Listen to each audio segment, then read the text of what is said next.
حق کی راہ کے یہ مسافر اپنی جان کس طرح راہ خدا میں سپرد کر رہے تھے۔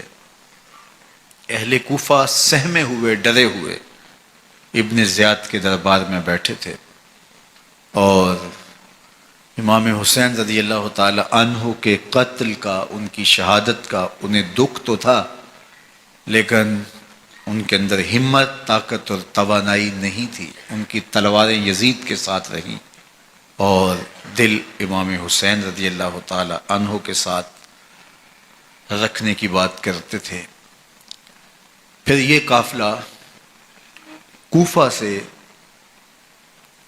چلتے چلتے دمشق کی جانب عازم سفر ہوا۔ ایک اونٹ پہ تین لوگوں کو سوار کیا گیا تھا۔ امام زین العابدین کو سوار بھی کیا گیا اور بدن پر زنجیریں بھی باندھی گئیں، جکڑ کر کے سواری پہ بٹھایا گیا۔ اللہ اکبر! جہاں جہاں سے یہ لوگ گزرتے، لوگوں کو ان کی حالت پہ رحم آتا۔ بہت سارے لوگ نہیں جانتے تھے یہ کون ہیں۔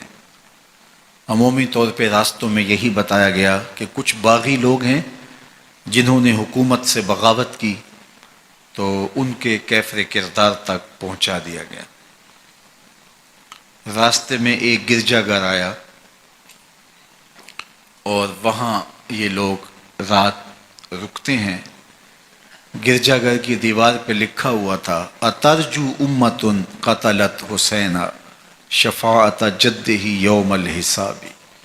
کیا وہ امت جنہوں نے حسین ابن علی کو شہید کیا، قیامت کے دن انہی کے نانے سے شفاعت مانگیں گے؟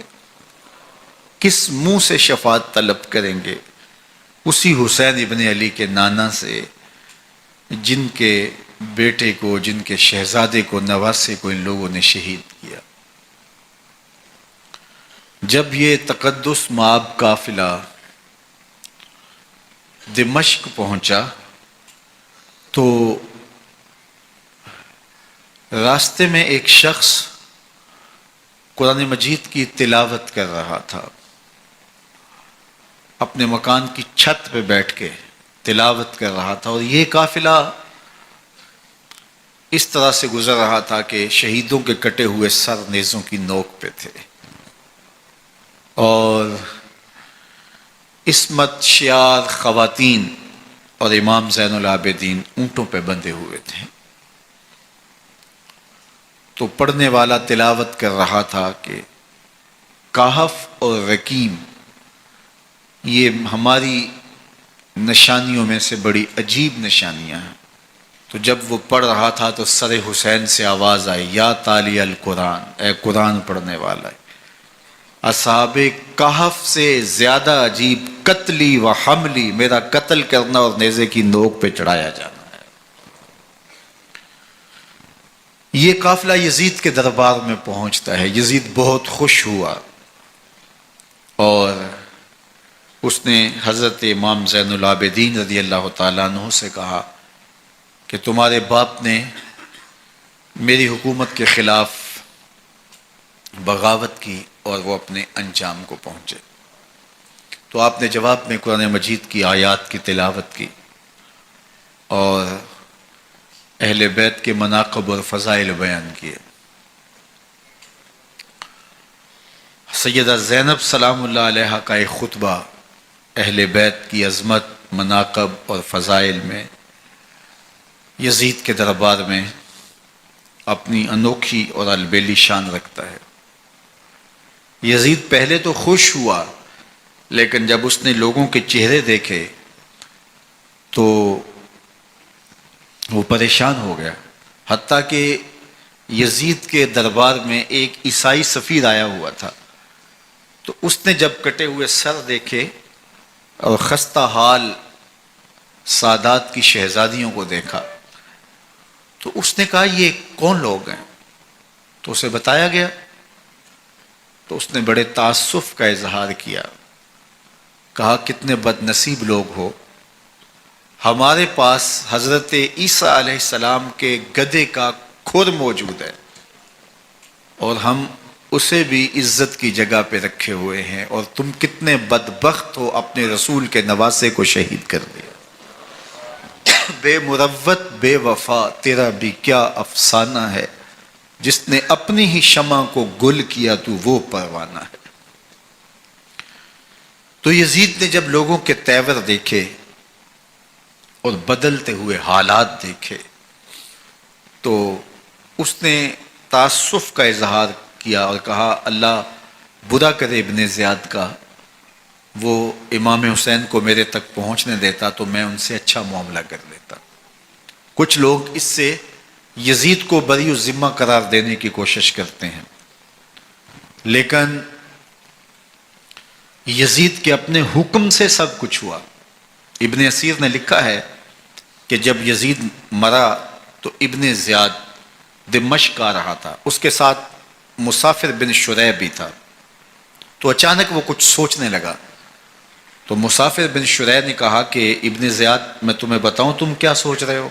کہا بتاؤ۔ کہا تم یہ سوچ رہے ہو کہ میں نے نواسہ رسول کو شہید کیوں کیا؟ تو کہنے لگا کہ یہ مجھے یزید کا حکم تھا، اور اگر میں نواسہ رسول کو شہید نہ کرتا تو وہ مجھے قتل کر دیتا۔ اور جب مسلم بن عقبہ کو مدینہ المنورہ کی حرمت کو پامال کرنے کے لیے اور حضرت عبداللہ ابن زبیر رضی اللہ تعالیٰ عنہ کی خلافت کے اعلان کے بعد مکہ المکرمہ پر حملے کے لیے جو یزید نے بھیجا، تو اس سے قبل اس نے ابن زیاد کو کہا کہ یہ کام تم کرو۔ تو ابن زیاد نے جو جواب دیا وہ یہ تھا کہ میں تمہارے کہنے پہ پہلے ہی نواسہ رسول کو شہید کر چکا ہوں، اب نواسہ رسول کو شہید کرنا اور کعبۃ اللہ کی حرمت کو پامال کرنا، یہ دو چیزیں میں جمع نہیں کروں گا، اور اس نے بادشاہ کے حکم کا انکار کر دیا۔ تو یزید نے امام حسین رضی اللہ تعالیٰ عنہ کی شہادت کا حکم دیا تھا ابن زیاد کو، اور یہ دو گواہیاں میں نے ابن زیاد سے آپ کے سامنے رکھی۔ باقی اس کا یہ سیاسی پینترا کہ وہ تعصب کا اظہار کرے، تو قاتل کی پشیمانی مقتول کی اہمیت تو بڑھا سکتی ہے، لیکن قاتل کے دامن سے قتل کا داغ نہیں دھو سکتی۔ تو حضرت امام حسین رضی اللہ تعالی عنہ کا قتل یزید کو اب نظر آ رہا تھا مجھے بہت مہنگا پڑے گا، آخرت تو برباد ہوئی ہی ہوئی، دنیا بھی میں نے برباد کر لی، اور میری حکومت بھی مستحکم نہیں رہ سکے گی۔ تو اب اس نے یہ کہنا شروع کر دیا کہ خدا برا کرے ابن مرجانہ کا کہ وہ راستہ دے دیتا اور امام حسین کو میرے تک پہنچ دیتا۔ حضرت امام زین العابدین سے اب وہ لجاجت کرنے لگا اور کہنے لگا کہ حضرت آپ کچھ ارشاد فرمائیے۔ تو آپ نے تین چیزیں ارشاد کی۔ آپ نے فرمایا ایک تو ہمیں خیریت سے مدینے بھیج دو، اور دوسری بات کہ قاتلان حسین کو ان کے کیفر کردار تک پہنچاؤ، اور تیسری بات مجھے دمشق کی جامعہ مسجد میں خطبہ جمعہ کی اجازت دو۔ اس نے کہا کہ خطبہ جمعہ کی اجازت بھی دیتا ہوں، آپ کو خیریت سے مدینہ المنورہ بھی روانہ کر دیا جائے گا، لیکن قاتلان حسین کو کیفر کردار تک پہنچانا یہ میرے بس میں نہیں ہے، یہ ممکن نہیں ہے۔ اب مجھے بتائیے حاکم وقت ہو اور اتنا بڑا سانحہ اور واقعہ ہو گیا ہو تو وہ وہیں کھڑے کھڑے معذرت کر لے کہ یہ اس بات کو رہنے دو، تو اس کا مطلب سمجھنے میں کسی بھی باشعور شخص کو دیر نہیں لگتی۔ اسے چاہیے تھا کہ وہ کہتا کہ میں اس کی تحقیق کروا کے جو بھی مجرم ہے وہ کیفر کردار تک پہنچے گا، اور آپ نہ بھی کہتے تو یہ میں کرتا چونکہ میں حاکم وقت ہوں۔ لیکن اس نے فوراً کہا کہ یہ ممکن نہیں ہے، تو اس کا مطلب کیا کہ مجرم میں خود ہوں، تو میں اس سے جو ہے وہ بچنا چاہتا ہوں۔ تو اس نے حضرت امام زین العابدین کو کہا دو شرطیں تو قبول ہیں، لیکن یہ تیسری شرط قبول نہیں ہے اور یہ ممکن نہیں ہے۔ تو یہ واضح اس بات کا اشارہ ہے کہ یزید کے حکم سے، اس کی منشا سے اور اس کے کہنے سے حضرت امام کو شہید کیا گیا، اور اس نے حضرت امام حسین رضی اللہ تعالی عنہ کے مبارک لبوں پر چھڑیاں بھی ماری اور آپ کے دانتوں پر ضربیں لگائیں چھڑیوں کی۔ وہ تو ایک صحابی وہاں موجود تھے جو کھڑے ہو گئے، انہوں نے کہا ارفع ھذا القدیب عن ھاتین الشفتین، ان ہونٹوں سے چھڑی ہٹا لے، میں نے ان آنکھوں سے رسول اللہ کو یہ ہونٹ چومتے ہوئے دیکھا ہے۔ جس طرح ابن زیاد کے دربار میں ہوا تو یہاں بھی ہوا۔ اللہ اکبر۔ تو یزید اپنے تئیں خوش تھا، لیکن لوگوں کے احتجاج کی سکت نہیں لا سکتا تھا کہ نواسہ رسول کو شہید کر دیا گیا، تو وہ یوں اپنی بات کو چھپانا چاہتا تھا اور بات ابن مرجانہ ابن زیاد پہ ڈالنا چاہتا۔ لیکن ابن زیاد کہتا ہے کہ اگر یزید کے کہنے پہ میں امام حسین کو قتل نہ کرتا تو میں قتل کر دیا جاتا، اور میں غزوہ کعبہ اور قتل امام حسین دونوں کو جمع نہیں کر سکتا، لہٰذا اب میں یزید کا یہ حکم نہیں مانوں گا، اس نے پہلے مجھ سے بہت بڑی زیادتی کروائی ہے۔ یہ تاریخ کی معتبر کتابوں کے اندر موجود ہے۔